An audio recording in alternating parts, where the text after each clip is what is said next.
ആരാധനാലയങ്ങളിലെത്തുന്നവർ കാണിക്കയർപ്പിച്ച് തൊഴുതു പ്രാർത്ഥിക്കുന്നത് പലയിടങ്ങളിലും കാണാം. ഭണ്ഡാരങ്ങൾ തുറക്കുമ്പോൾ പലപ്പോഴും നാണയങ്ങളും നോട്ടുകളും സ്വർണം, വെള്ളി എന്നിവയൊക്കെ പലയിടങ്ങളിലെയും പതിവ് കാഴ്ചയാണ്.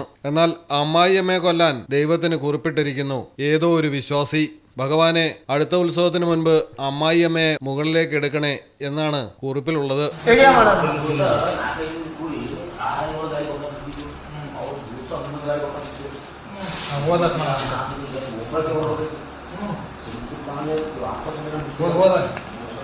ದೇವರೇ, ನನ್ನ ಕಷ್ಟ ದೂರ ಮಾಡು, ಮುಂದಿನ ಜಾತ್ರೆ ಒಳಗೆ ನಮ್ಮ ಅತ್ತೆ ಸಾಯಿಲಿ.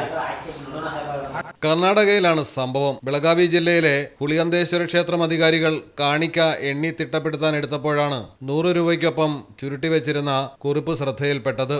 അമ്മായിയമ്മയെ ഇല്ലാതാക്കാനുള്ള അപേക്ഷയിൽ പേരോ വിവരങ്ങളോ ഇല്ലാത്തതിനാൽ ആരാണ് കുറിപ്പെഴുതിയതെന്ന് വ്യക്തമല്ല.